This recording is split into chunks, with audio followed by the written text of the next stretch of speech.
Hello everyone, कैसे आप सब लोग? बढ़िया एकदम। आज हम पहले बॉटनी का देख लिया, अपने पेपर डिस्कशन नीट 2024 का। अब नीट 2024 का जूलॉजी का पेपर डिस्कशन हम यहाँ पर देखने वाले हैं। चलो विदाउट देर करे हुए हम जल्दी से स्टार्ट कर लेते हैं paper discussion. Question number first, ठीक है। Which of the following is not a component of Fallopian tube? इनमें से कौन सा फॉलोपियन ट्यूब का कंपोनेंट नहीं है? फॉलोपियन ट्यूब मतलब जो फीमेल रिप्रोडक्टिव सिस्टम रहता उसमें फॉलोपियन ट्यूब का कौन सा इसमें से पार्ट नहीं है? एम्फुला रहता क्या पार्ट फॉलोपियन ट्यूब का? हाँ रहता। यूट्रस फंडस रहता क्या? बिल्कुल नहीं रहता यूट्रस फंडस। तो इसका मतलब आंसर क्या आ जाएगा तुम्हारा? बी। नेक्स्ट ऑप्शन चेक कर लेते हैं। स्टमस भी ये फॉलोपियन ट्यूब का पार्ट है और इन्फेंटिबुलम भी फॉलोपियन ट्यूब का पार्ट है। तो इसका मतलब इसका ऑप्शन राइट क्या है? Option number B. जिसने करेक्ट करा हुआ उसका आंसर राइट है। मिटा देता है मैं, ठीक है। इसके बाद क्वेश्चन नंबर टू क्या है वो हम देखेंगे। क्वेश्चन नंबर 2 क्या है देखो। Question number 2, match the following column, मतलब नीचे दिया गया हुआ टेबल हमको मैच करना है। कौन सा उसमें से राइट है और कौन सा उसमें से रॉन्ग है, ये ऑप्शन हमको देखना है। तो मैं ऑप्शन इधर कॉलम लिख लेता हूं, फिर उसका डायरेक्ट आंसर लिख लूंगा। तो पहला क्या है? Expiratory capacity. कहाँ का क्वेश्चन है ये? ह्यूमन फिजियोलॉजी का क्वेश्चन है। पिछला क्वेश्चन काय का था? रिप्रोडक्शन का था। काय का था? रिप्रोडक्शन इन ह्यूमन बीइंग का था, ठीक है। तो एक्सपिरेशन कैपेसिटी क्या? एक्सपिरेशन कैपेसिटी क्या रहती? बोल सकते क्या आप लोग? Expiration capacity functional residual value, ये क्या रहता वो भी देख लेते हैं। इसकी भी कैपेसिटी है, पूर्व की कैपेसिटी है, ठीक है। तो यहां पर क्या क्या देवा है? एक्सपिरेटरी कैपेसिटी क्या रहती? टाइडल वॉल्यूम रहता, एक्सपिरेटरी रिजर्व वॉल्यूम रहता। टाइडल वॉल्यूम रहता और एक्सपिरेटरी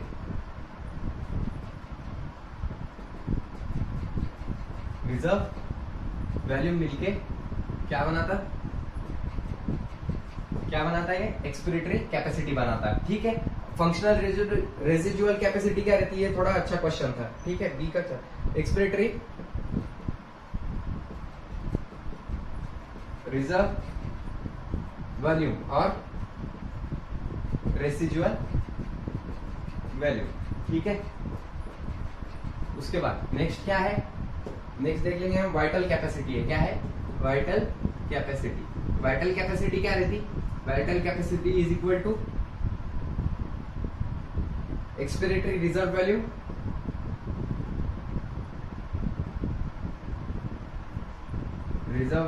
और टाइडल प्लस टाइडल वॉल्यूम, ये मिलके क्या बनाते? Vital capacity. अगर ये तीनों मैच कर लिया अपन ने तो फोर्थ वन ऑटोमेटिकली मैच हो जाएगा। अगर ये आपने ऑप्शन टिक करे होंगे तो इसका ये सही है, ठीक है।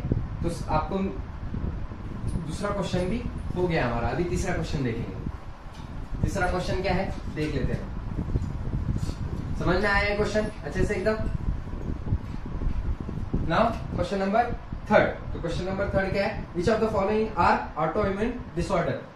इसमें से कौन से ऑटो इम्यून डिसऑर्डर है? ऑटो इम्यून डिसऑर्डर मतलब ऐसे डिसऑर्डर जिसको बॉडी अपनी इम्यूनिटी ऑटोमेटिकली इम्यूनिटी उसके खिलाफ हो जाती है और उसके खिलाफ लड़ने लग जाती है। इसको हम क्या बोलते हैं? ऑटो इम्यून डिसीज बोलते हैं। क्या बोलते हैं? ऑटो इम्यून डिसीज बोलते हैं, ठीक है। तो ऑटो इम्यून डिसीज में से कौन से है?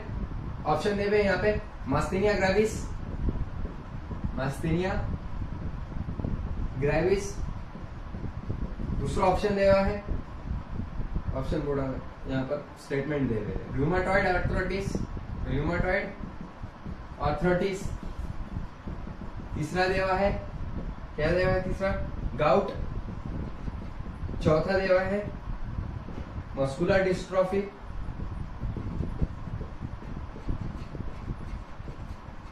पांचवा देवा है ABC, D और ये E है, ठीक है। सिस्टमिक ल्यूपस ये नई बीमारी है, ये एनसीईआरटी में इसका जिक्र नहीं है। कैसे क्या डाल दिया एनटीओ ने? पता नहीं, मैंने तो नहीं पढ़ा था ये। जब मेरे टाइम में था तो लेट इट बी, देखते हैं क्या है इसका आंसर। ठीक है, सो देख लेंगे फिर भी हम। माइस्थेनिया ग्रेविस ऑटोइम्यून डिसऑर्डर है क्या? हाँ है, एनसीईआरटी में लिखे हुआ है कि माइस्थेनिया ग्रेविस ये क्या है? ऑटोइम्यून डिसऑर्डर है। क्या है? Autoimmune disorder. उसके बाद रूमेटॉइड आर्थराइटिस भी क्या है? ऑटोइम्यून डिसऑर्डर है। ठीक है, उसके बाद गाउट है क्या? बिल्कुल नहीं है गाउट। मस्कुलर डिस्ट्रोफी है क्या? नहीं है। मतलब जिसमें ए और बी आया हुआ है उससे आंसर निकलता क्या? नहीं निकलता। बट फिर भी याद रखो कि ये भी सिस्टेमिक ल्यूपस, ये इसको SLE नाम की बीमारी बोलते हैं, SLE। तो ये भी एक क्या है? ये भी एक अपना ऑटोइम्यून डिसऑर्डर है। ठीक है, क्योंकि मस्कुलर डिस्ट्रॉफी और गाउट तो नहीं है, तो यहां से हम थोड़ा दिमाग लगा के इसका आंसर निकाल सकते हैं। तो इसका राइट आंसर क्या है? A, B and E are autoimmune disorder. ये भी तीसरा क्वेश्चन यहाँ पर खत्म हो गया। A, B and E muscular gravis, rheumatoid arthritis and systemic lupus erythematosus, ये भी क्या है? ऑटोइम्यून डिसऑर्डर है। ठीक है, समझ में आ गया। इसके बाद क्वेश्चन नंबर 4, क्वेश्चन नंबर 4 देखेंगे। मेरा प्रोनाउंसिएशन का थोड़ा प्रॉब्लम है क्योंकि वो मेरे को आता नहीं, तो थोड़ा टॉलरेट कर लेना, नहीं तो ये कमेंट में कुछ भी बोलोगे आप लोग, चलेगा, मेरे को कोई दिक्कत नहीं, एटलीस्ट मेरी गलती तो समझ में आएगी। ठीक है, उसके बाद क्या है? सेल साइकिल की प्रोफेज, मियोसिस की प्रोफेज 1 की स्टेजेस दे हुए। क्या दे हुए? स्टेजेस दे हुए। उस स्टेजेस से हमको मैच द कॉलम करना है। ठीक है, सो यहाँ पर हम देख लेते हैं कौन से स्टेजेस है। मैच द कॉलम करना है हमको, ये समझ में आ गया ना? ठीक है, सो पहली स्टेज कौन सी दी हुई है यहाँ पे? डायाकाइनेसिस। क्या दी हुई है? डायाकाइनेसिस। डायाकाइनेसिस में क्या होता है बताओ? तो डायाकाइनेसिस में क्या होता है? अगर प्रोफेज 1 मियोसिस की पढ़े होंगे, सेल साइकिल में का क्वेश्चन है, तो उसमें क्या होता वो देख लेंगे हम यहाँ पर। डायाकाइनेसिस में क्या होता? डायाकाइनेसिस में आई थिंक टर्मिनेशन ऑफ कायास्माटा होता। क्या होता? टर्मिनेशन ऑफ कायास्माटा, है ना? बी, दूसरी स्टेज कौन सी है? पकाइटिन दी हुई है। क्या है? पकाइटिन। तो पकाइटिन दी हुई है यहाँ पे, तो पकाइटिन से क्या होगा कि फॉर्मेशन ऑफ कायास्माटा। फॉर्मेशन ऑफ कायास्माटा है कि यहाँ पर नहीं है, कोई बात नहीं। सो इसका क्या आएगा? Appearance of recombination nodules. Appearance of recombination nodule, ये इसका आंसर आएगा। ठीक है, उसके बाद क्या है? सी, जाइगोटीन है। क्या है? जाइगोटीन। तो यहां पर क्या बनता? सिनेप्टोमल कॉम्प्लेक्स बनता है यहाँ पर, फॉर्मेशन ऑफ सिनेप्टोमल कॉम्प्लेक्स। इसका आंसर ये आएगा। डी क्या देवा है? देखो यहाँ पर लिपोटीन है। क्या है? लिपोटीन। तो इसका आंसर क्या आएगा? Chromosome look like thread.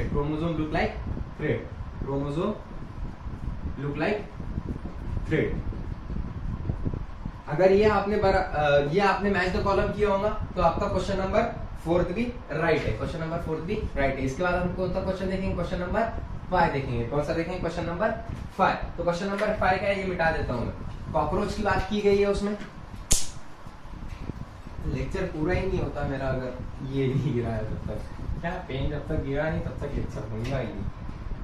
ठीक, तो क्वेश्चन नंबर 5 क्या देगा? In both sexes of cockroach के दोनों सेक्सेस में, मतलब मेल और फीमेल में, a pair of jointed filamentous structure called anal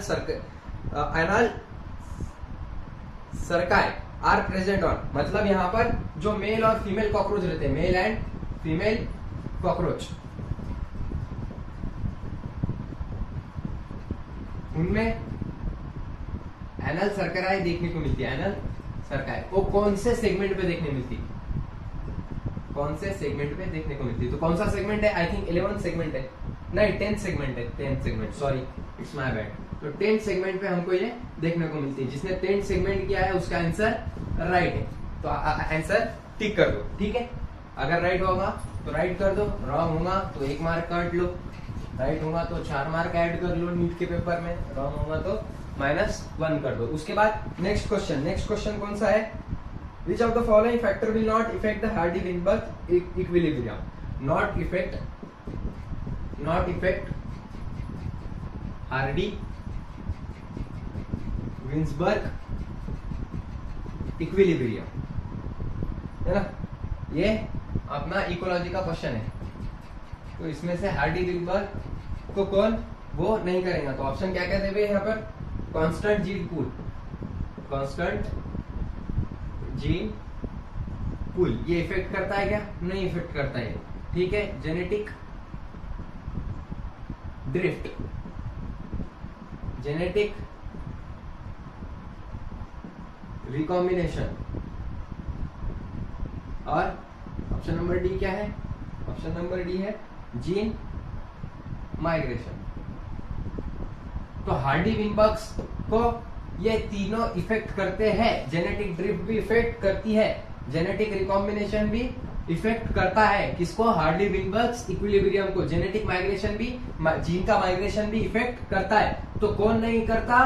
constant gene pool. ये एनसीईआरटी की लाइन में दिया है, एनसीईआरटी में क्लियर लिखा हुआ है कि genetic drift, genetic recombination and gene migration, ये सब हार्डी-विनबर्ग इक्विलिब्रियम को डिस्टर्ब करते, लेकिन कांस्टेंट जीन पूल ये डिस्टर्ब नहीं करता। यही तो पहली कंडीशन थी हार्डी-विनबर्ग इक्विलिब्रियम की, कांस्टेंट जीन पूल रहना चाहिए, तभी अपना हार्डी-विनबर्ग इक्विलिब्रियम वहां पर सूट करेंगी, ठीक है। इसके बाद क्वेश्चन नंबर 7 ही चल रहा है ना अपना? हाँ 7 ही चल रहा है, ठीक है। यहाँ पर भी मैच द कॉलम के बहुत क्वेश्चन आए, और मैच द कॉलम के क्वेश्चन बहुत ज्यादा इजी रहते हैं। अगर आपको 2-3 भी मैच द कॉलम लगाते आए ना, दो ज्यादा नहीं, 2 ही सिर्फ 2 भी मैच द कॉलम लगाते आए ना, तो आपके चांसेस बढ़ जाते बहुत ज्यादा क्वेश्चन राइट होने के, ठीक है। तो यहाँ पर देखते हैं अपन क्वेश्चन नंबर 7 का क्या बोलना है कि नॉन मेडिकेटेड आयोडीज कौन रहते हैं? ये काय का क्वेश्चन है? रिप्रोडक्टिव हेल्थ का है। नॉन मेडिकेटेड आयोडीज के बारे में है, ठीक है। यहाँ पर आयोडीज लिख देता है, ठीक है। और मेडिकेटेड आयोडीज होंगे, हाँ। कॉपर रिलीजिंग भी, कॉपर रिलीजिंग आयोडीज, ठीक है। बहुत इजी क्वेश्चन आया था यार जूलॉजी का, बहुत ज्यादा easy direct. Hormone releasing IUDs, ठीक है। और क्या है? इम्प्लांट्स, ठीक है। तो देख लेते हैं अपन इनके आंसर क्या होंगे। नॉन मेडिकेटेड आयोडीज कौन सी है इसमें से? आई थिंक लाइपेज लूप्स, हाँ लाइपेज लूप्स ही होगा इसका आंसर। कॉपर रिलीजिंग कौन सी है? सीयू है क्या इसमें? ठीक है, नहीं है। मल्टीलोड है ना, मल्टीलोड 375 है, देखो। हार्मोन रिलीजिंग आयोडीज कौन सी है? Hormone releasing LNG20। ये एनसीईआरटी के क्लियर लाइन है। इम्प्लांट कौन सा है इसमें से? प्रोजेस्टेरॉन है, प्रोजेस्टेरॉन। ये प्रेगनेंसी को क्या करता है? ये प्रेगनेंसी को नहीं होने देता, प्रेगनेंसी को डिले करता है, ये एक कॉन्ट्रासेप्शन है, ठीक है। समझ में आ गया?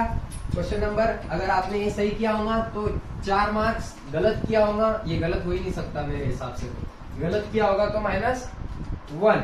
उसके बाद क्वेश्चन नंबर 8। क्वेश्चन नंबर 8 क्या है? यहाँ पर ज्वाइंट के बारे में देवा है, फाइब्रस ज्वाइंट। फाइब्रस ज्वाइंट कैसा रहता? इसका डायरेक्ट आंसर लिख देंगे अपन। फाइब्रस ज्वाइंट कैसा रहता बताओ? Skull don't allow movement, don't allow movement मतलब मूवमेंट अलो नहीं करता। ऐसे ज्वाइंट कहाँ पर देखने को मिलते हैं हमको? स्कल में। स्कल के ज्वाइंट को क्या बोलते हैं? सूचर्स बोलते हैं। क्या बोलते हैं? सूचर्स। तो यहाँ पर स्कल भी लिखना जरूरी है क्योंकि ऑप्शन में देवा है। उसके बाद क्या है? Cartilaginous joint, cartilaginous joint. इनमें मूवमेंट होती क्या? हाँ होती है मूवमेंट, लेकिन इतनी ज्यादा नहीं होती। तो ये कहाँ पर देखने को मिलते हैं हमको? वर्टेब्रल कॉलम में। वर्टेब्रल कॉलम कहाँ पर रहता? Back side. ये पीछे की साइड जो दिख रही है, ये वर्टिकल कॉलम में कौन से ज्वाइंट रहते हैं? कार्टिलेजिनियस ज्वाइंट रहते हैं। फाइब्रस ज्वाइंट कहाँ रहते हैं? स्कल में रहते हैं। स्कल में भी कहाँ पर? सूचर में। उसके बाद हिंज ज्वाइंट। हिंज ज्वाइंट मतलब क्या होता? दरवाजे के जैसे ज्वाइंट, ठीक है। कहाँ पर देखने को मिलते हैं हमको ये हिंज ज्वाइंट? कहाँ पर देखने को मिलते हैं? नी में दिखने को मिलते हैं क्या? नी में हेल्प इन लोकोमोशन, लोकोमोशन में हेल्प करते। लोकोमोशन मतलब इधर से उधर जाने में हेल्प करते क्या नहीं अपने को? पैर से तो चलते ना आप लोग, ठीक है। उसके बाद हिंज ज्वाइंट, उसके बाद कौन सा ज्वाइंट है? Ball and socket. Ball and socket joint कहाँ पर रहता? फीमर में रहता और ह्यूमरस में रहता। Ball and socket joint, ball and socket joint कहाँ पर देखने को मिलता है? ये है क्या? ह्यूमरस एंड पेक्टोरल गर्डल, देखे क्या? Humerus and pectoral girdle. जिसका आंसर ये सही है, जिसने ये लिखा है, जिसका ये आंसर सही है उसको 4 मार्क, ठीक है। बहुत इजी क्वेश्चन पेपर आया था, बहुत ज्यादा इजी था डायरेक्ट। बॉटनी तो भी थोड़ा हार्ड था, लेकिन जूलॉजी तो एकदम एनसीईआरटी के सीधे लाइन उठा के डाले हुए थे, और मैथ तो कॉलम तो इतने डाल दिए कि जिसकी हद नहीं। क्वेश्चन नंबर 9, ठीक है। यहाँ पर क्या दिया है? ये क्या है? अल्फा 1 एंटी ट्रिप्सिन काय के काम में आता है? इम्फाइसेमा को ट्रीट करने के काम में आता। इम्फाइसेमा क्या रहता? सिगरेट से जब लंग्स, सिगरेट, बीड़ी या फिर कोई भी चीज जो रहती जिसमें स्मोकिंग से जो लंग्स अपने काले हो जाते है क्या नहीं, और सरफेस एरिया कम हो जाता, तब ये ट्रीटमेंट के काम आता। क्या ट्रीटमेंट के काम आता? Alpha 1 anti trypsin. उसके बाद क्या देगा यहाँ पे? Cry 1 AB। कहाँ का क्वेश्चन है बता सकते हैं? बायोटेक्नोलॉजी, एप्लीकेशन ऑफ बायोटेक्नोलॉजी का क्वेश्चन है। क्राई 1 AB, क्राई 1 AB का काम क्या है? ये कॉर्न बोरर में काम आते हैं। कॉर्न बोरर है क्या? कॉर्न बोरर वहां पर ऑप्शन में? हाँ है, गुड। तीसरा क्राई 1 AC, इसकी ट्रिक मैं जब पढ़ाऊंगा तब बताऊंगा, अभी मैं पढ़ा नहीं रहा हूँ नीट का, ताकि मेरे पास इतने अप्लायंसेस नहीं। और ये जो मेरा मोबाइल है, आज भी मेरा लेक्चर बहुत ज्यादा डिले हो गया। लेक्चर मतलब मैंने जो जूलॉजी का पेपर डिस्कशन है वो नीट के 4 दिन बाद डाल रहा हूँ। क्यों? क्योंकि मेरे पास जो फोन है वो चल नहीं रहा था मेरा, तो इसलिए डिले हो गया। चल नहीं रहा था मतलब उसमें वीडियो रिकॉर्डिंग हो रही थी और वो हॉट हो जा रहा था और बंद हो जा रहा था, तो कोई दिक्कत नहीं। अभी उसका ट्रीट कराया मैंने, उसको दिखाया, अब वो ऑल राइट है, कोई दिक्कत नहीं, होते रहता, चलते रहता। टाइम हो गया इसलिए, sorry for that. Cry 1 AC, cry 1 AC क्या है? क्राई 1 AC में क्या होता कि ये कॉटन बुलवा में काम आता, काय में काम आता? कॉटन बुलवा में। अरे यार क्या इजी क्वेश्चन है यार, सही में बहुत ज्यादा इजी क्वेश्चन है। चलो चौथा क्वेश्चन क्या है? चौथा ऑप्शन क्या है? Enzyme replacement therapy. Enzyme replacement therapy किस पे की गई थी सबसे पहले? एक आई थिंक 6 ईयर ओल्ड लड़की की उस पे की गई थी। तो क्या है वो? ADA deficiency. ADA डिफिशियंसी इसका आंसर आएगा, ठीक है। ये जिसने किया होगा उसका आंसर राइट है। इसके बाद क्वेश्चन नंबर 10, क्वेश्चन नंबर 10 देख लेंगे। हाँ, क्वेश्चन नंबर 10, क्वेश्चन नंबर 10 क्या है? देखो यहाँ पर question number 10, which of the following factor are favourable for formation of favourable factor for oxyhaemoglobin, ठीक है। तो क्या है? ऑक्सीजन को जो फेवरेबल करता वो क्या है कि लेफ्ट में कर्व शिफ्ट होगा, है कि यहाँ पर लेफ्ट में? नहीं, वो नहीं है इसमें, ठीक है, कोई बात नहीं। यहाँ पर सिर्फ हाई PO2 मतलब एंड लेसर H+ कॉन्सेंट्रेशन, ये समझा देता मैं एक बार, ठीक है। इसका आंसर ये है, जिसने ये टिक किया होगा उसका आंसर राइट है। देखो यहाँ पर बोला गया है कि ऐसा कौन सा फैक्टर है जो ऐसे कौन से फैक्टर है नीचे दिए गए ऑप्शन में से जो ऑक्सी हीमोग्लोबिन को मतलब ऑक्सीजन और हीमोग्लोबिन के बढ़ावा देता, ऐसा कौन से फैक्टर है, ठीक है। सो यहाँ पर फेवरेबल फैक्टर कौन से रहेंगे कि जहां पर पार्शियल प्रेशर ऑफ O2 मतलब पार्शियल प्रेशर O2 का जहां पर ज्यादा होगा वहां पर ऑक्सी हीमोग्लोबिन बनने के चांसेस ज्यादा रहेंगे, और जहां पर H+ का कॉन्सेंट्रेशन कम रहेगा वहां पर भी इसके बनने के चांसेस ज्यादा रहेंगे। तो इसका आंसर क्या होगा? हाई PO2 मतलब PO2 का जो पार्शियल प्रेशर है O2 का वो बड़ा हो रहना चाहिए और H+ का कॉन्सेंट्रेशन कम होना चाहिए। तो ये उसका आंसर आएगा। क्वेश्चन नंबर 11, क्वेश्चन नंबर 11 क्या है वो देख लेंगे हम। Question number 11 assertion and reason, वही तगड़ा क्वेश्चन है। अब तगड़ा क्वेश्चन आया, बहुत देर से देख रहा था मैं, तगड़ा क्वेश्चन ही नहीं था। एक बार मैं देख लेता हूँ वीडियो आ रहा है कि नहीं, क्योंकि बंद हो जा रहा है ना बार बार।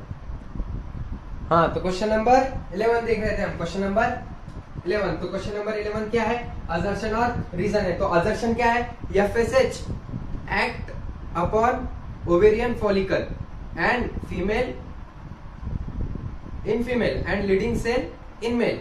इनका बोलना है FSH कहां पर काम करता, ओवेरियन फॉलिकल पे, फीमेल में, ठीक है। और मेल में जो FSH रहता है वो कहां पर काम करता, लीडिंग सेल पे।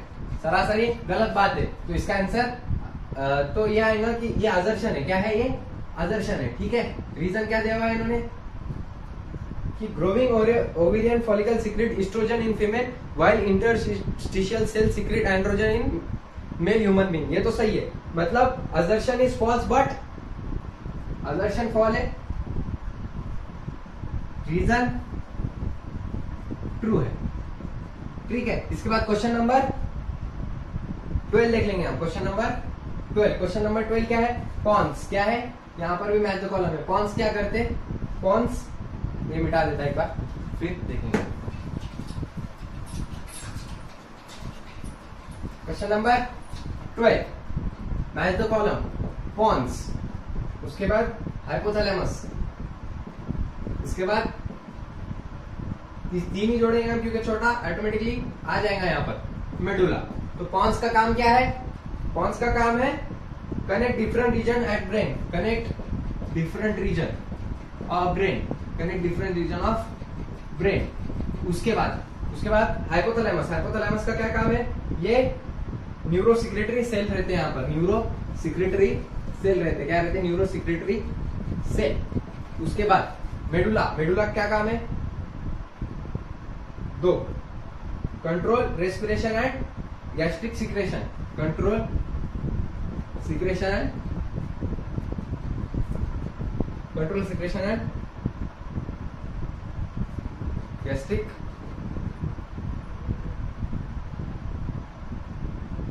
Secretion, control respiration and gastric secretion, ठीक है। ये जिसने राइट किया उसका right. Question number 13, question number 13 क्या है, यहाँ पर भी अब अपने को मैथोकॉलम, नुस्ते मैथोकॉलम आया यार, नुस्ते मैथोकॉलम्स, बहुत इजी पेपर जाना चाहिए आपको ये, ठीक है। मैथोकॉलम में ऐसा रहता है कि मैथोकॉलम बहुत इजी रहता है सॉल्व करने को। मैथोकॉलम क्या है, एक्सोनेमा, एक्सोनेमा क्या रहता, ये सीलिया और फ्लैजेला रहता, 9+2 अरेंजमेंट सुना होगा आपने, ठीक है। उसके बाद कार्टविल पैटर्न, कार्टविल पैटर्न कहां पर देखने को मिलता है अपने को देखने को मिलता हो सेंट्रियोल में, कहां पर, सेंट्रियोल में। उसके बाद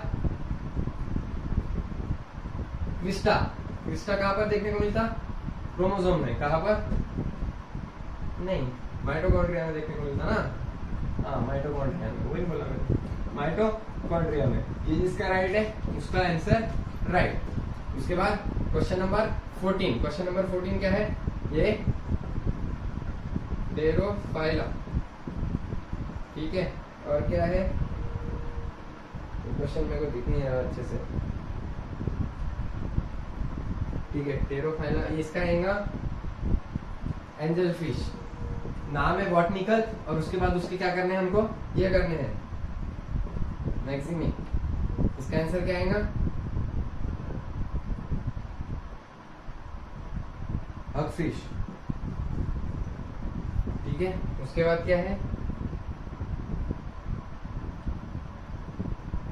एक्सोकस, इसका आंसर क्या आएगा,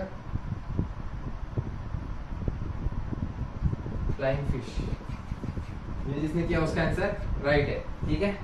उसके बाद क्वेश्चन नंबर 15, कितना है, क्वेश्चन नंबर 15 है।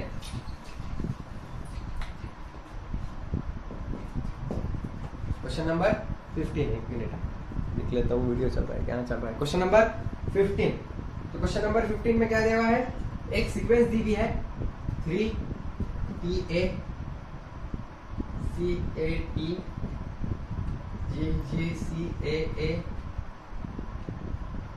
ATA TAT CC ATTCA5। तो इसका आंसर क्या रहेगा? इसको क्या करना है हमको? क्या दिया हुआ है क्वेश्चन में? DNA dependent RNA polymerase to given template. ये टेम्पलेट कैसा बनाएगा? तो यहाँ पर 3 है तो यहाँ पर क्या आ जाएगा? 5 आ जाएगा। क्या आएगा? 5 है कि सब में है 5। ठीक है, यहाँ पर क्या आएगा फिर? A U G U A C C G U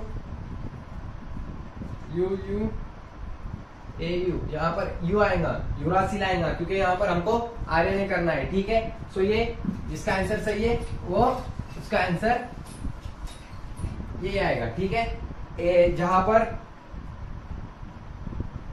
ए है वहां पर यू से रिप्लेसमेंट करना है, और जहां पर टी है थाइमिन को आइडनिन, एडनिन को यूरासिल, साइटोसिन को ग्वानिन। ये कहाँ का है? ये अपना मोलेकुलर बेसिस ऑफ इनहेरिटेंस का क्वेश्चन है। उसके बाद क्वेश्चन नंबर 66 देखेंगे। कितना देखेंगे? Question number 66। 2 स्टेटमेंट दिए हुए हैं, वो 2 स्टेटमेंट में आपको पढ़ के सुनाता, कौन सा सही है वो देख लो। यहाँ पर द प्रेजेंस और absence of hymen is not a reliable indicator of virginity. मतलब हाइमन का प्रेजेंट होना फीमेल में ये वर्जिनिटी का रिलायबल इंडिकेटर नहीं है। तो statement 1 is true. Statement 1 is true. Statement 1 true है। अब स्टेटमेंट 2 देखेंगे। स्टेटमेंट 2 क्या है देख लो। स्टेटमेंट 2 क्या बोला गया है यहाँ पे? The hymen is torn during the first quarters only. ये गलत है। वो जो हाइमन रहता वो फर्स्ट क्वार्टर्स के बाद टूट जाता बोले सिर्फ, लेकिन ऐसा है क्या? नहीं, वो कभी टूट सकता है। लाइक रनिंग, जो स्पोर्ट्स खेलते हैं वहां पर भी वो टूटने की संभावना ज्यादा रहती है। ठीक है, तो statement 2 is incorrect. Statement 2 is incorrect. ठीक है, उसके बाद क्वेश्चन नंबर 17। यहाँ पर भी क्या देवा है हमको? Match the column. लाइपेज है। क्या है? लाइपेज। लाइपेज का क्या आएगा? कैसा, कौन सा बॉन्ड रहता लाइपेज में? लाइपेज में ईस्टर बॉन्ड रहता। कैसा बॉन्ड रहता? Ester bond. उसके बाद न्यूक्लियस देवा है। क्या देवा है? न्यूक्लियस। न्यूक्लियस में कैसा बॉन्ड रहता? I think phosphodiester रहता। कैसा रहता? फॉस्फो डाई ईस्टर बॉन्ड रहता। फॉस्फो डाई ईस्टर बॉन्ड रहता। उसके बाद कौन सा देवा है? प्रोटीएस देवा है। प्रोटीएस। प्रोटीएस में कैसा रहता? आई थिंक पेप्टाइड बॉन्ड रहता। बहुत यूजुअल है तो प्रोटीएस में पेप्टाइड बॉन्ड रहता। ठीक है, तो जिसने ये तीनों किया है उसका आंसर सही है। इसके बाद question number 18 assertion and reason. Question number 18 देखो क्या देवा है। असर्शन देखो क्या है? Breast feeding during initial period of infant growth is recommended by doctor for bringing a healthy baby. ठीक है, ब्रेस्ट फीडिंग मतलब जो इन्फेंट रहता, जो नया जो पैदा हुआ बच्चा रहता, जो नया रहता, उसको डॉक्टर मदर का मिल्क पीने को बोलते, रिकमेंड करते। क्यों? ये सही बात है। ठीक है, असर्शन तो राइट है। असर्शन राइट है। ठीक है, अब रीजन देख लेते हैं उसका। रीजन राइट है। Colostrum contain several antibody absolutely essential to develop resistance for the new born baby. अब इसका रीजन भी सही है। रीजन भी सही है, असर्शन भी सही है, और जो असर्शन है वो रीजन का करेक्ट एक्सप्लेनेशन है। तो इसका आंसर क्या होगा? Both A and R are correct and R is the correct explanation of A. मतलब असर्शन रीजन का करेक्ट एक्सप्लेनेशन है। ठीक है, समझ में आ गया? 18वां क्वेश्चन। उसके बाद क्वेश्चन नंबर 19। क्वेश्चन नंबर 19 क्या देवा है देखो कि flipper of penguin and dolphin. Flipper of penguin and dolphin sorry are example of convergent के होंगे क्या डाइवर्जेंट के होंगे? क्या के होंगे? ये कन्वर्जेंट के होंगे। क्या के होंगे? कन्वर्जेंट के। क्यों कन्वर्जेंट के होंगे? क्योंकि ये दोनों एक ही है, फ्लिपर है, तो ये क्या होंगे? कन्वर्जेंट इवोल्यूशन होंगे। क्या होंगे? कन्वर्जेंट इवोल्यूशन होंगे। क्या होंगे? कन्वर्जेंट इवोल्यूशन होंगे। ठीक है, क्वेश्चन नंबर 19 समझ में आ गया। इसके बाद question number 20। Question number 20। Question number 20 क्या है हमारा? देख लेते हैं। हाँ चलो आ गया। और मैं तो बोलो कोकेन देवा है। क्या देवा है? Cocaine, heroine. अरे बाप रे, ड्रग्स के नाम कहाँ पर है ये? आई थिंक ये है ह्यूमन हेल्थ एंड डिसीज में, हाँ ह्यूमन हेल्थ एंड डिसीज में ही है। मॉर्फिन क्या देवा है, मॉर्फिन। चलो अभी इसके आंसर लगाते हैं हम क्या क्या है। तो कोकेन कैसे बनता, आई थिंक ये बनता अर्थ्रोजाइलम से, अर्थ्रोजाइलम से, ठीक है। उसके बाद हीरोइन कैसे बनती, हीरोइन बनती पेपोवर सोमनिफेरम से, पेपोवर सोमनिफेरम से, ठीक है। ये एक टाइप के ड्रग है, ठीक है। उसके बाद मॉर्फिन, मॉर्फिन कैसे बनती, मॉर्फिन आई थिंक बनती नहीं, यहाँ पर वो देवा है, ये सिडिटेटिव है, क्या है, सिडिटेटिव मतलब रिलैक्स करता है बॉडी को, ठीक है। सर्जरी के दौरान ही, सर्जरी रिलैक्स करता बॉडी को, कुछ भी गलत मतलब निकाल देते हैं यार तुमको, ठीक है। 20 का ये आंसर होगा, जिसने ये आंसर टिक किया वो उसका सही है। इसके बाद क्वेश्चन नंबर 21 भी मैच द कॉलम है, 21 भी मैच द कॉलम है। क्या है 21 देखते हैं। 21 का क्या बोल रहा है, common cold, wow common cold किसकी वजह से होता है, राइनो वायरस है क्या, राइनो वायरस मेरे को भी है राइनो वायरस। उसके बाद क्या देवा है, ह्यूमोजाइन, ह्यूमोजाइन कहां पर होता है ह्यूमोजाइन, आई थिंक ये प्लाज्मोडियम की वजह से होता। मलेरिया में जब वो टूट जाते, मलेरिया में टूटते ना वो क्या, आरबीसी, तब ये होता ह्यूमोजाइन, ठीक है। इसका टूटना, आरबीसी के टूटने को क्या बोलते हैं, ह्यूमोजाइन बोलते हैं, तो प्लाज्मोडियम की वजह से होता। उसके बाद क्या है, विडाल टेस्ट, विडाल टेस्ट आ गई मतलब टाइफॉइड, ठीक है, टाइफॉइड, ठीक है। टाइफॉइड की जांच करते हैं हम। ये आंसर जिसने किया होगा उसका आंसर सही है। उसके बाद क्वेश्चन नंबर 22, क्वेश्चन नंबर 22 क्या है, डाउन सिंड्रोम। ये भी मैच द कॉलम, नुस्ते मैच द कॉलम आए हुए, नुस्ते match the column. Down syndrome, down syndrome किस वजह से होता, आई थिंक ये 21st क्रोमोसोम की ट्रिप्लोसोमी की वजह से होता। ट्राइप्लोइडी हो जाती ना इसकी डाउन सिंड्रोम में, ठीक है। उसके बाद कौन सा सिंड्रोम है, alpha thalassaemia, alpha thalassaemia, alpha thalassaemia किसकी वजह से होता, यहाँ पर क्या देवा है देखो, 16th क्रोमोसोम की वजह से होता है। ये भी एनसीईआरटी में बहुत अच्छे से दिया हुआ है। उसके बाद कौन सा डिसीज है, बीटा थैलेसीमिया, बीटा थैलेसीमिया का किस वजह से होता, बीटा थैलेसीमिया होता 21st क्रोमोसोम की वजह से। और जो क्लीन फिल्टर रहता है वो किसकी वजह से होता, वो होता एक्स क्रोमोसोम के डबल होने की वजह से, ठीक है। उसके बाद क्वेश्चन नंबर 23, क्वेश्चन नंबर 23 क्या है, क्वेश्चन नंबर 23 देखने दो मेरे को। क्वेश्चन नंबर 23 क्या है, चेक करना पड़ेगा। ओके, यहाँ पर भी वही है, देखो टाइफॉइड, टाइफॉइड किस वजह से होता, बैक्टीरिया की वजह से होता ना। कौन सा बैक्टीरिया है टाइफॉइड क्रॉस करने वाला, साल्मोनेला टाइफी। उसके बाद रिंगवॉर्म, क्या, रिंगवॉर्म, रिंगवॉर्म किसकी वजह से होती, फंगस की वजह से होती है या फंगस की वजह से, ठीक है। ये सेकंड वाला मेरे को समझ में नहीं आ रहा है यहाँ पर, क्योंकि इसकी वो नहीं आई हुई बरोबर सेकंड, इसलिए मैंने वो छोड़ दिया, ठीक है। तो हम इससे भी आंसर निकाल सकते हैं। थर्ड, फोर्थ वन क्या है, फिलियारिसिस, मतलब हत्ती का पाव किसकी वजह से होता, नेमाटोड्स की वजह से होता। किसकी वजह से होता, हत्ती रोग नेमाटोड्स की वजह से होता है, ठीक है। उसके बाद क्वेश्चन नंबर 24, क्वेश्चन नंबर 24 क्या है, arrange the following pathway action potential through the heart. Heart के कंडक्शन, जब हार्ट का कंडक्शन होता तो हम उसको किस सीक्वेंस में लगाएंगे, एक्शन पोटेंशियल को। तो यहाँ पर देवा है AV node bundle.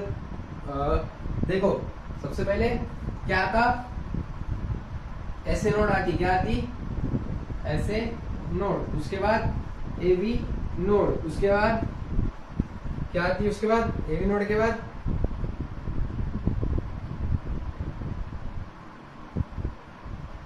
AV bundle, उसके बाद बंडल ब्रांचेस, और उसके बाद परकिंजे फाइबर। परकिंजे फाइबर है क्या यहाँ पर दिया होगा, हाँ परकिंजे फाइबर, ऐसा सीक्वेंस आएगा इसका हार्ट कंडक्शन पोटेंशियल का। हार्ट कंडक्शन मतलब हार्ट का कंडक्शन कौन सी नोड करती, समझो ये नोट खराब होगी तो ये करेंगे, ये खराब होगी तो ये करेंगे, ये खराब होगी ये करेंगे, ये खराब होगी तो ये करेंगे। ये एनसीईआरटी में बहुत अच्छे से देवा है सर्कुलेशन में, ठीक है। उसके बाद क्वेश्चन नंबर 25, समझ में आ रहा है क्या? अगर दिक्कत जा रही होगी तो बोल देना मेरे को, क्योंकि ये व्हाइट बोर्ड पे ना इतनी फास्ट में नहीं पढ़ा सकता मैं। Okay, so question number 25। तो क्वेश्चन नंबर 25 में क्या है देखो कि यहाँ पर देवा है following are the stages of cell division. Cell division के अपने को क्या देवे है, सेल डिवीजन के डिफरेंट ये देवे है स्टेजेस, उनको अपने को करेक्ट सीक्वेंस में लगाना है। तो सेल डिवीजन की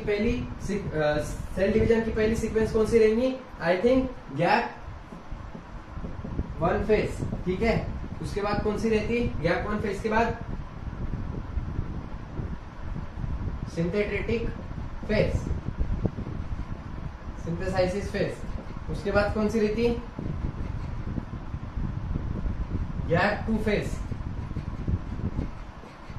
उसके बाद कौन सी रहती?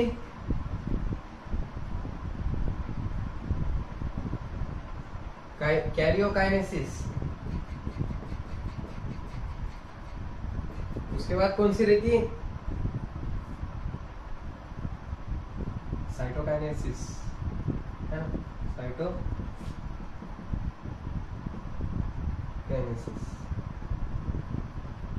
ये उसका सीक्वेंस रहता सेल डिवीजन का। किसका? Cell division sequence. कैसा सीक्वेंस रहेगा उसका? सबसे पहले रहेंगी गैप 1 फेज, उसके बाद सिंथेसिस फेज, उसके बाद गैप 2 फेज, उसके बाद कैरियोकाइनेसिस, उसके बाद साइटोकाइनेसिस। 1 मिनट रुकते मैं पानी पी लेता हूँ थोड़ा।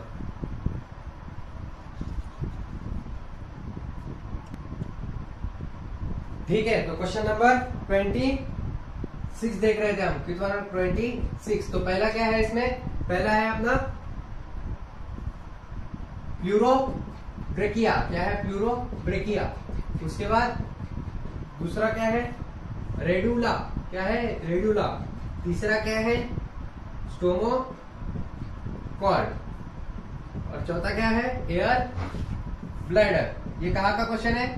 ये एनिमल किंगडम का क्वेश्चन है। तो प्लूरोब्रेकिया कहाँ पर देखने को मिलता? अपने को टीनोफोरा में देखने को मिलता। कहाँ पर देखने को मिलता?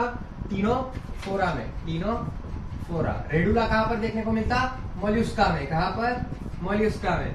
स्टीमोकॉर्ड कहाँ पर देखने को मिलता अपने को? स्टोमोकॉर्ड हिमोकॉर्डाटा में। कहाँ पर? हिमोकॉर्डाटा में। उसके बाद एयर ब्लैडर ऑस्टियोथिस, है ना, ये फिश की एक टाइप का नाम है। उसके बाद question number 27। Question number 27, which of the following is not a steroid hormone. इसमें से स्टेरॉइड हार्मोन कौन सा नहीं है? ग्लूकागॉन, पहले ही ऑप्शन। ग्लूकागॉन स्टेरॉइड हार्मोन है क्या? नहीं है। चलो दूसरे भी देख लेते हैं हम। कॉर्टिसोल, ये स्टेरॉइड हार्मोन है। टेस्टोस्टेरोन, ये भी स्टेरॉइड हार्मोन है। और उस प्रोजेस्टेरोन, ये भी स्टेरॉइड हार्मोन है। तो इसका राइट आंसर क्या आएगा?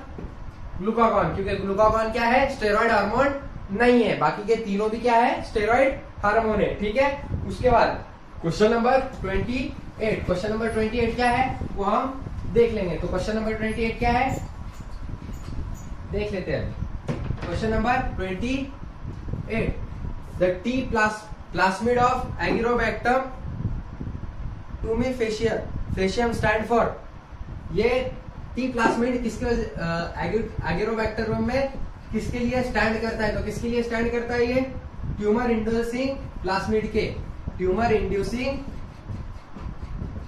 प्लास्मिड के वास्ते ये स्टैंड करता है। तो इसका राइट आंसर क्या आएगा? ट्यूमर इंड्यूसिंग प्लास्मिड के वास्ते। टेम्परेचर इंडिपेंडेंट प्लास्मिड, ये भी गलत है। ट्यूमर इनहिबिटिंग प्लास्मिड, ये भी गलत है। ट्यूमर इंडिपेंडेंट प्लास्मिड, ये भी गलत है। Tumour inducing plasmid is a right answer, ठीक है। उसके बाद क्वेश्चन नंबर 179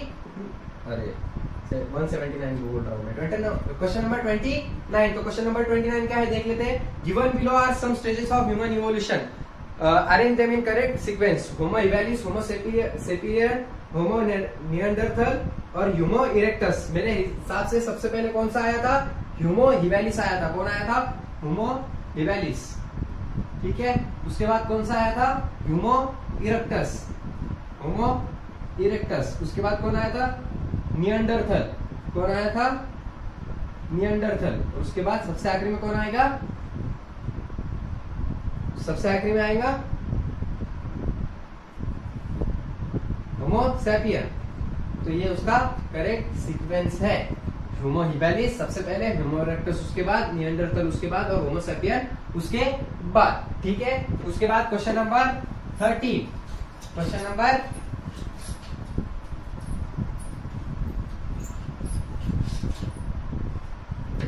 30, क्वेश्चन नंबर 30 देख रहे हैं अपन। चलो क्वेश्चन नंबर 30 पे आ गए। Consider the following statement, choose the correct answer from the option given below. अब इसमें से कौन सा ऑप्शन सही है हमको वो चुनना है। तो ऑप्शन नंबर ए क्या है? Annelids are true coelomates. Annelids are true coelomates. सही है क्या ये? अरे बिल्कुल सही है, एनिलिड्स ट्रू सिलोमेट रहता। ऑप्शन बी क्या है? मतलब स्टेटमेंट 2 क्या है? Poriferan are pseudo coelomate.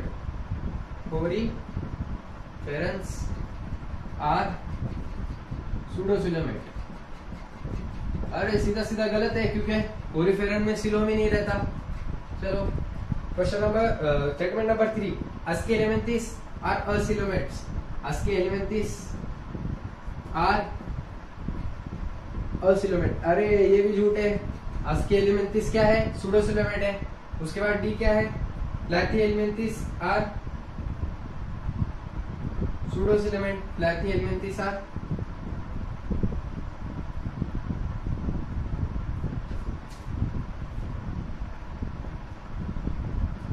Pseudo coelomate.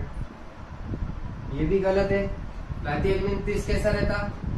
Acoelomate रहता। तो इसका राइट आंसर क्या आएगा? Option A only. A only, जहां पर ये है वो आपका सही आंसर है, क्योंकि annelids are true coelomate. Annelid में ट्रू सिलोमेट रहता, पोरिफेरन असिलोमेट रहता, अस्की एलिमेंटिस सूडो सिलोमेट रहता और प्लैथी एलिमेंटिस भी असिलोमेट रहता। ठीक है, ये सिलोमेट पे क्वेश्चन था। कहाँ का क्वेश्चन है ये? एनिमल किंगडम का क्वेश्चन है। कहाँ का क्वेश्चन है? Animal kingdom. उसके बाद question number 31, which of the following is the not a natural traditional contraceptive method? मतलब ट्रेडिशनल कंट्रासेप्टिव मेथड कौन सा नहीं है इसमें से? तो वर्ड्स यही है, यही उसका आंसर, क्योंकि वर्ड्स क्या है? ये एक ट्रेडिशनल मेथड बिल्कुल नहीं है। ये कौन सा मेथड है? ये आईयूडी मेथड। ठीक है, इंट्रा यूट्राइन डिवाइस, ये मेथड है। और बाकी के जो जितने भी दे हुए coitus interruptus, periodic abstinence, lactational amenorrhoea, ये सब क्या है? ट्रेडिशनल मेथड है। कैसे मेथड है? Traditional method. उसके बाद क्वेश्चन नंबर 33 देखेंगे। कौन सा देखेंगे? 33। तो क्वेश्चन नंबर 33 क्या है? तो देखो, which of the following statement is incorrect? इसमें से इनकरेक्ट कौन सा है? तो bioreactor have a agitator system and oxygen delivery system and foam control system. Bioreactor में अगेटर सिस्टम रहता, ऑक्सीजन डिलीवरी सिस्टम रहता और फॉर्म कंट्रोल सिस्टम रहता। ये बिल्कुल सही आंसर, सही है। दूसरा ऑप्शन क्या है? A bioreactor provide optimal growth condition for achieving the desired product. ये भी सही है। Most commonly use bioreactor are stirrer type. ये भी सही है। Bioreactor are used to produce small scale bacterial culture. ये गलत है। बायोरिएक्टर कैसे रहते हैं? Long scale culture, bacterial culture करते। कैसे करते? लॉन्ग स्केल बैक्टीरियल कल्चर करने के काम आते हैं। तो इसका रॉन्ग आंसर राइट आंसर कौन सा है? चौथा है। कौन सा है? Bioreactor are used to produce small scale bacterial culture. उसके बाद क्वेश्चन नंबर 34 देखेंगे। कौन सा देखेंगे? Question number 34। क्वेश्चन नंबर 34 क्या है कि 3 types of muscles are given as A, B and C। Identify the correct matching pair along with their location in human body. तो यहाँ पर अलग अलग टाइप के ये देवे हैं। तो पहला देवा है यहाँ पर, देखो यहाँ पर आपके पास क्वेश्चन होंगे तो वो देख लो एक बार, क्योंकि मेरे को डायग्राम इतनी अच्छी बनानी नहीं आएगी इतने कम टाइम में। सो आप आपके क्वेश्चन में देख लेना कि 3 मसल्स देवे, मसल सेल्स देवे, उसमें से अपने को सही ऑप्शन चुनना है। तो पहला उसका सही आंसर है कि जो ए है, ए ऑप्शन है वो स्केलेटल मसल। ठीक है, जो बी है वो है स्मूथ। ठीक है, और जो सी है वो है कार्डिया। अब आप ही बोलो स्केलेटल मसल कहाँ पर देखने को मिलेंगे हमको? बिल्कुल सही, ट्राइसेप में। वॉलेंटरी मसल रहती है। स्मूथ मसल कहाँ पर देखने को मिलेंगी? हार्ट में, सॉरी स्टमक में। और जो कार्डियक मसल है वो कहाँ पर देखने को मिलेगी? हार्ट में। ओके, उसके बाद क्वेश्चन नंबर 35। क्वेश्चन नंबर 35 क्या है? Given are two statement which one of the following is incorrect. मतलब यहाँ पर दो वो दे हुए, हमको क्या दे हुए? दो स्टेटमेंट देखे हुए, और वो दो स्टेटमेंट से हमको पहचानना है कि इसमें से सही कौन सा है और गलत कौन सा है। तो देखो क्वेश्चन नंबर 1 क्या है? In the nephron descending loop of Henle is impermeable to water. मतलब ये जो डिसेंडिंग लूप ऑफ एनले ये क्या है? डिसेंडिंग है ना? चलो बड़े पे ही करके दिखा देता है एक बार।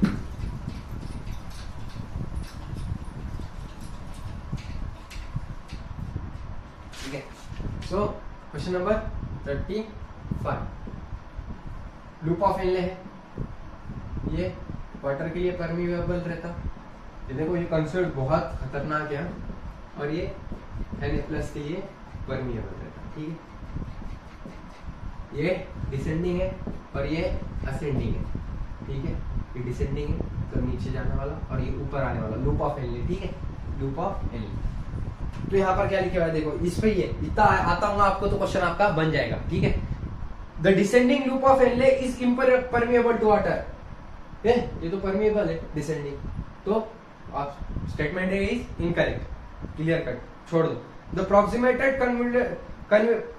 proximal convoluted tubule is lined by simple columnar burst border epithelium and increase the surface area of reabsorption। तो ये सही है। स्टेटमेंट 1 फॉल्स, स्टेटमेंट 2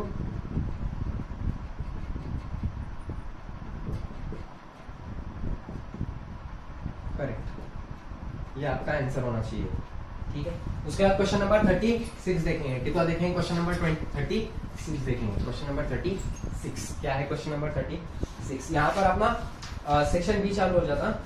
यहाँ से मतलब 15 क्वेश्चन में से सिर्फ आपको 10 क्वेश्चन करने हैं, है ना? नीट का नया वो है ना, पहले से आया हुआ है। मैं एक बार वीडियो चेक कर लेता हूँ। हाँ, अच्छे से आ रहा है। सो हम कौन सा क्वेश्चन देख रहे थे? Question number 36। ठीक है, ये सेक्शन बी चालू हो गया। इसमें से 15 क्वेश्चन रहते हैं, इसमें से कोई भी 10 क्वेश्चन आपको सॉल्व करना रहते हैं। चलो देख लेते हैं पूरे क्वेश्चन आपको। Given below are 2 statement. यहाँ पर 2 स्टेटमेंट दे हुए हैं, उसमें से कौन सा राइट है और कौन सा रॉन्ग है ये देखना है हमको। Bone marrow is the main lymphoid organ where all blood including lymphocyte are produce. ये गलत है, नहीं ये सही है। Bone marrow is main lymphoid organ. ठीक है, so option A is correct. ठीक है, और ऑप्शन बी क्या है? स्टेटमेंट दूसरा क्या है? Both bone marrow and thymus provide environment for the development and maturation of T lymphocyte. हाँ, ये भी सही है। तो बोथ स्टेटमेंट यहाँ पर सही आएगी। इसका आंसर क्या है? Both 1 and 2 are correct. दोनों भी क्या है? करेक्ट है। ठीक है, उसके बाद क्वेश्चन नंबर बी भी क्या है? 2 स्टेटमेंट दे हुए, मतलब क्वेश्चन नंबर 37 भी क्या है? 2 स्टेटमेंट दे हुए हैं, और वो 2 स्टेटमेंट में से कौन सा स्टेटमेंट राइट है वो हमको देखना है। तो स्टेटमेंट देख लेते हैं हम क्या क्या है। सो पहला स्टेटमेंट क्या है? Mitochondria and chloroplast are both double membrane bound organelle. Mitochondria भी और क्लोरोप्लास्ट भी, ये दोनों कैसे है? ये डबल मेम्ब्रेन है, ये सही है। ठीक है, स्टेटमेंट 1 इज करेक्ट। अब स्टेटमेंट 2 देख लेते हैं। स्टेटमेंट 1 करेक्ट है। ठीक है, स्टेटमेंट 1 करेक्ट है। उसके बाद स्टेटमेंट 2 क्या है? Inner membrane of mitochondria is less permeable as compare to chloroplast. Inner membrane of mitochondria is relatively less permeable as compared to chloroplast। ये wrong है। Statement 1 is correct, but statement 2 is incorrect। ठीक है, ये उसका answer रहेगा। Question number 38। Question number 38 देख लेते हैं हम। क्वेश्चन नंबर 38 क्या है? हाँ चलो, मैच द कॉलम आ गया। खुश हो जाते होगे आप मैच द कॉलम देख के क्वेश्चन पेपर में। ये मेरे 4 नंबर बन गए, मेरे 4 नंबर बन गए। ठीक है, सो यहाँ पर ईरा के नाम दे हुए हैं अलग अलग। ये एनसीईआरटी के एक चार्ट में से लिया गया क्वेश्चन है, बहुत बढ़िया क्वेश्चन। मीजोजोइक ईरा, ईरा पे क्वेश्चन है इवोल्यूशन का, ठीक है। Protozoic era, proterozoic era, cenozoic area, cenozoic Ira.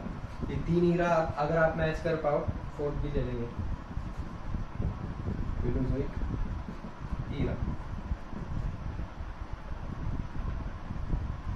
तो जो मेसोजोइक एरा था ये बर्ड्स एंड रेप्टाइल का एरा था, बर्ड्स एंड रेप्टाइल का, ठीक है। जो प्रोटेरोजोइक एरा था वो किसका एरा था बोल सकते क्या आप? हाँ, लोअर इनवर्टिब्रेट्स का, लोअर इनवर्टिब्रेट्स का है। और जो सीनोजोइक एरा था वो किसका था? ऑफ कोर्स वो किसका होगा? मैमल्स का होगा, जो स्मॉल मैमल्स थे उनका था ये, ठीक है। और जो पैलेंजोइक एरा था वो किसका था? फिश एंड एम्फीबिया का था, फिश एंड एम्फीबिया। उसके बाद क्वेश्चन नंबर 39, क्वेश्चन नंबर 39 क्या है देख लेंगे हम। यहाँ पर स्टेटमेंट दे हुए हैं 2, उसमें से कौन सा स्टेटमेंट राइट है वो देखना है हमको। Gause competitive principle state that 2 closely related species competing for different resources cannot exist indefinitely। ये सही है क्या? गॉस कॉम्पिटिटिव लॉ ये बोलता था क्या कि वो बिल्कुल एग्जिस्ट नहीं कर सकते थे? हाँ, एग्जिस्ट कर सकते थे वो, अगर वो दोनों शेयर करके वो रिसोर्सेस को अपना कर पाए। तो ये स्टेटमेंट बिल्कुल रॉन्ग है। स्टेटमेंट 2 क्या है? According to Gauss principle, during competition, the inferior will be eliminated. This may be true if resources are limited. ये बिल्कुल सही है। तो statement 1 is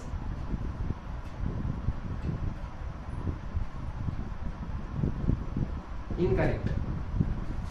Statement 2 is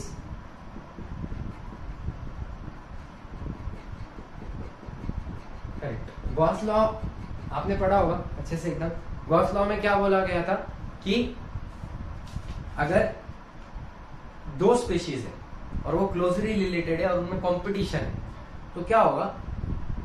इनका बोलना यहाँ पर है कि एक स्पीशीज एलिमिनेट हो जाएगी, बट ऐसा रहता क्या?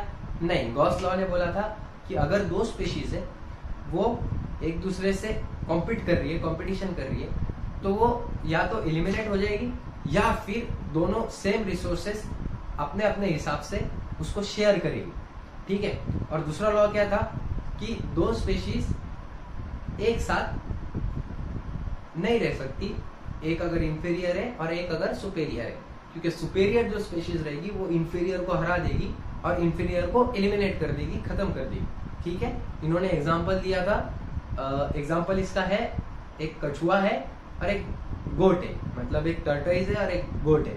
तो गोट का जो ग्रास खाती गोट है वहां पर एनसीईआरटी में, तो जो गैलापागोस टर्टोइज एंड गोट, तो जो गोट थी वो बहुत ज्यादा स्पीड से घास खा सकती थी, और लेकिन टर्टोइज धीरे से घास खाता था, तो उस वजह से क्या हुआ था कि टर्टोइज एलिमिनेट हो गए थे, ठीक है। ये उसका एग्जांपल है। क्वेश्चन नंबर 14, तो क्वेश्चन नंबर 14 क्या है देख लेंगे हम। Regarding catalytic cycle of enzyme action select the correct sequential step. यहाँ पर करेक्ट सीक्वेंशियल स्टेप लगाने हैं हमको एंजाइम सब्सट्रेटम के, ठीक है। तो वहां देख लेंगे यहाँ पर कैसे कैसे।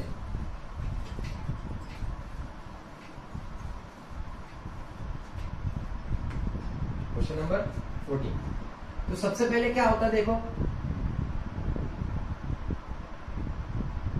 Substrate binding to active site, मतलब ई सबसे पहले आएगा, क्योंकि सबस्ट्रेट जो सबस्ट्रेट रहता वो बाइंड करता सबसे पहले एक्टिव साइट को, उसके बाद क्या होता सबस्ट्रेट एंजाइम कॉम्प्लेक्स बनता, मतलब ए आएगा, ठीक है। उसके बाद क्या बनता? केमिकल बॉन्ड बनते, क्या बनते? Chemical bond. उसके बाद क्या बनता? रिलीज ऑफ प्रोडक्ट रिलीज होता। उसके बाद क्या बनता?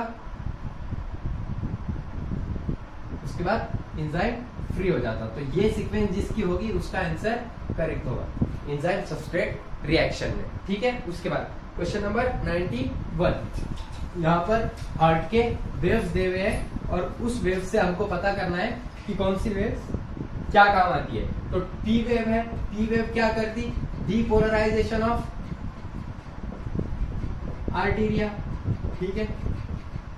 क्यूआरएक्स कॉम्प्लेक्स क्या करता? Depolarisation of ventricle, depolarisation of ventricle, ठीक है। उसके बाद कौन सा है? T wave. टी वेव क्या काम करती? Repolarisation of ventricle. इतना आपने किया होगा तो आपका आंसर आ जाएगा, ठीक है। ये जिसने जिसने किया उसका आंसर सही है। उसके बाद क्वेश्चन नंबर 42, ये 41 था, ठीक है। इसके नंबर बाद question number 42, match the column RNA polymerase 3, ठीक है। आरएनए पॉलीमेरेज 3 क्या करता? एसएनआरएनए स्प्लाइसिंग आरएनए है और क्या है? फर्स्ट आरएनए में काम आता, ठीक है। उसके बाद क्या है? Termination of transcription. कौन करता termination of transcription? Rho factor. Termination of transcription कौन करता? Termination of transcription rho factor करता। कौन करता? रो फैक्टर, ठीक है। दिख रहा है क्या वीडियो में? बहुत नीचे चला जा रहा हूं ना मैं? हाँ दिख रहा है। चलो उसके बाद splicing of exon. Splicing of exon कौन करता? SnRNP. Splicing of exon कौन करता है? एसएन आरएनपीएस, ठीक है। समझ में आ गया? ओके। टाटा बॉक्स क्या रहता? प्रमोटर रहता। क्या रहता? प्रमोटर, ठीक है। इसके बाद क्वेश्चन नंबर 43 देखेंगे। कितना देखेंगे? 43।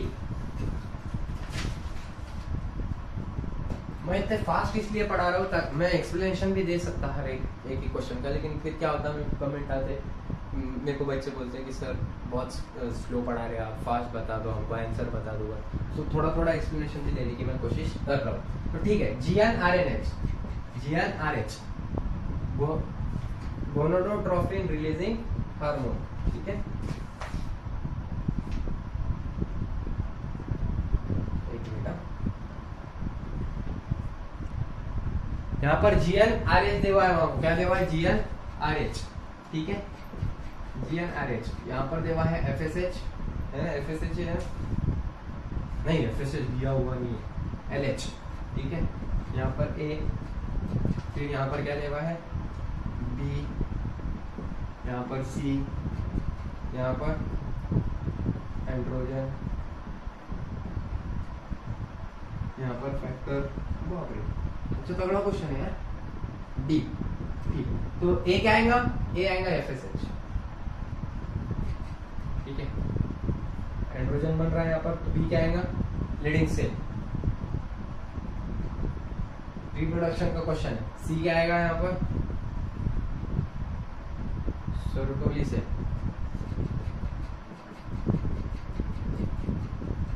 ये किसका है? समझ में आ रहा है क्या? ये अपना जो हार्मोन है वो कैसे LH क्या करता है? लीडिंग सेल पे काम करता है और एंड्रोजन बनाता है, ठीक है। FSH क्या करता है? सर्टोली सेल पे काम करता है, फैक्टर बनता है और उससे क्या होता है? स्पर्मियोजेनेसिस होता है। क्या होता है? Spermiogenesis, the movement of sperm, ठीक है। ओके, ये जिसने किया होगा उसका आंसर सही है। उसके बाद क्वेश्चन नंबर 44। क्वेश्चन नंबर 44 क्या है देख लो। The following are the statement about the chordates. Choose the most appropriate from the option given below. यहाँ पर A, B, C, D, E ऐसे 5 स्टेटमेंट दिए हुए। कॉर्डेट्स में से उनमें से क्या सही है और क्या नहीं है वो हमको पहचानना है। तो pharynx is performed by gill slit. Pharynx is pre-formatted by gill slit. ये सही है क्या? बिल्कुल नहीं। pharynx गिल स्लिट से बनता है क्या? नहीं, गिल स्लिट से नहीं बनता फेरिंक्स, ठीक है। नोटोकॉर्ड इज अब्सेंट और नोटोकॉर्ड इज अब्सेंट, हाँ ये सही है। नोटोकॉर्ड्स कॉर्डेट्स में अब्सेंट रहता, ठीक है। सेंट्रल नर्वस सिस्टम मतलब बी स्टेटमेंट राइट है, राइट वाले देख लेंगे ना, बी राइट, ठीक है। उसके बाद central nervous system is dorsal, नहीं, यहाँ सेंट्रल नर्वस सिस्टम कैसा रहता? वेंट्रल रहता। कैसा रहता? Ventral. Heart is dorsally dorsal if present, heart dorsal रहता अगर रहा तो, और पोस्ट, ये सही है, डी सही है, और post anal tail is absent, post anal tail is absent, ये भी सही है। मतलब इसका आंसर क्या हो गया, B D E only is correct answer. इसके बाद क्वेश्चन नंबर 45, क्वेश्चन नंबर 45 देखेंगे हम, ठीक है, यहाँ पर लिख देता हूँ क्वेश्चन नंबर 45। अरे यार ये मिटाना बहुत जान पे आता है यार, सच में बार बार मिटाना पड़े ना, बहुत जान पे आता है। Question number 45, question number, choose the correct statement given below regarding juxta medullary nephron. Juxta medullary nephron के बारे में इसमें से क्या सही है वो पहचानना है। Juxta medullary nephron out number the cortical nephron, मतलब जस्टा मेडुलरी नेफ्रॉन ज्यादा रहते कॉर्टिकल नेफ्रॉन से, ये सही है क्या, नहीं, कॉर्टिकल नेफ्रॉन ज्यादा रहते। Juxtamedullary nephron are located in column of Bertini, नहीं, juxtamedullary nephron column of Bertini पे बिल्कुल प्रेजेंट नहीं रहते। Renal corpuscle of juxtamedullary nephron lies in the outer portion of renal medulla, ये भी गलत है। Loop of Henle of juxtamedullary nephron run deep into medulla, ये सही है। तो लूप ऑफ एनले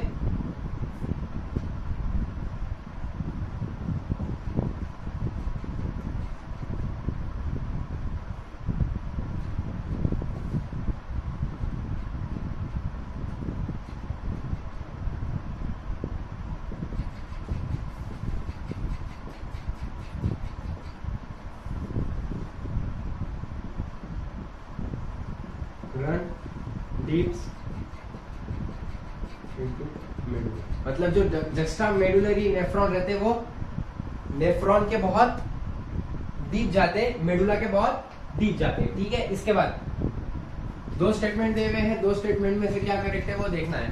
तो क्या है स्टेटमेंट, पहला स्टेटमेंट देखो, the cerebral hemisphere are connected by nerve track known as corpus callosum, ये बिल्कुल सही है। जो सेरेब्रल हेमिस्फीयर रहता वो कार्पस कैलोसम से कनेक्टेड रहता, तो ये सही है।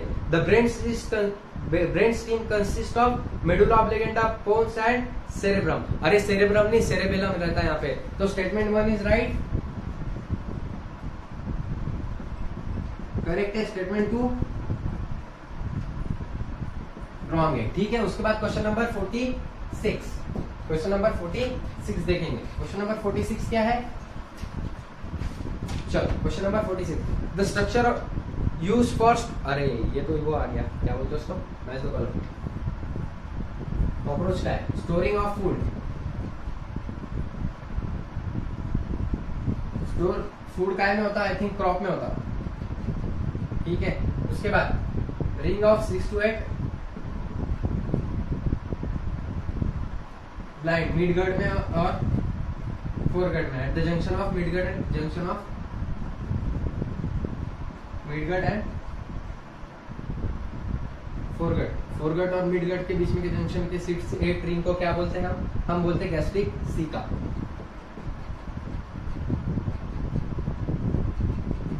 ठीक है। उसके बाद ring of 100 to 150 colour thin filaments at junction of mid at midgut, mid और मिडगर्ड के बीच में क्या रहता, मालपीजियन ट्यूब्यूल, मालपीजियन ट्यूब्यूल, ये उसका सही आंसर है। जिसने सही किया उसका ये सही आ जाएगा, ठीक है। क्वेश्चन नंबर 47, क्वेश्चन नंबर क्या है देख लो, नहीं 48 चल रहा है अपना, ठीक है, 48 है। यूनिसेलुलर गैंडुलर एपिथेलियम, यूनिसेलुलर गैंडुलर एपिथेलियम कहाँ पर रहता, ये रहता गॉबलेट सेल में, कहाँ पर रहता, ग्लैंडुलर एपिथेलियम कहाँ पर रहता है, गॉबलेट सेल में रहता, कहाँ पर रहता, गॉबलेट सेल में रहता, ठीक है।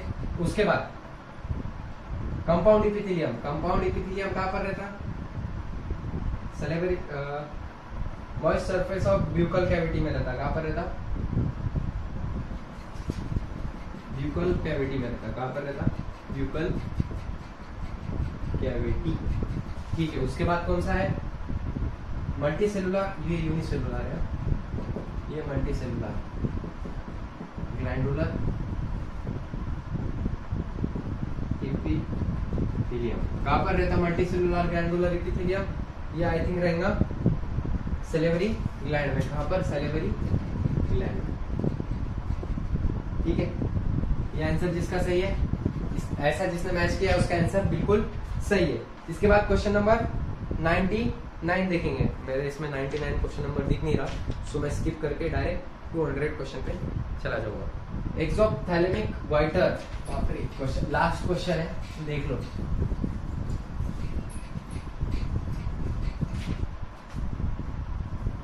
क्वेश्चन नंबर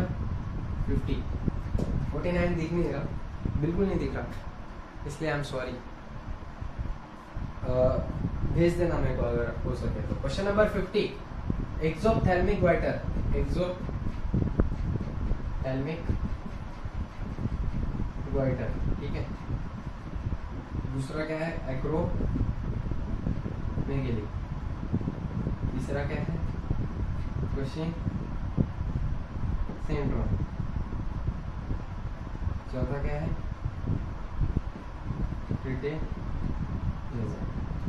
तो देखो, एक्सोथैल्मिक गोइटर का क्या होता है? Hyper secretion of thyroid hormone, hyper secretion of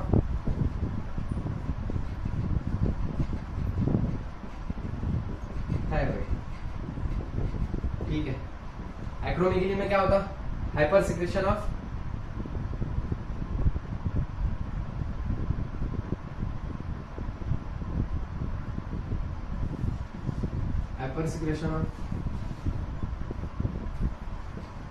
growth hormone, GH का हाइपर सिक्रेशन होना। कुशिंग सिंड्रोम में क्या होता? Excess secretion of cortisol, excess मतलब हाइपर सिक्रेशन ऑफ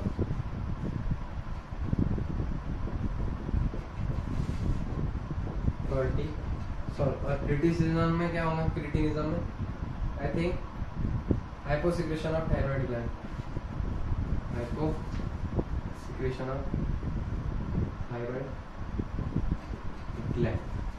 सो यहाँ पर हमने पूरा पेपर जूलॉजी का डिस्कस कर लिया है। अगर आपको इसमें भी कोई दिक्कत जा रही होगी, और आई होप आपका पेपर 180 आउट ऑफ 180 गया होगा। ये उसके मैंने जितने भी बताए वो सही आंसर थे, और थैंक यू सो मच। और मैं आपके लिए मेहनत करता हूँ, तो आप लाइक ज़रूर करना। अगर वीडियो पसंद आया तो लाइक ज़रूर करना, सब्सक्राइब ज़रूर करना, और आगे आने वाले वीडियो को ज़रूर देखना। Thank you so much, have a great day.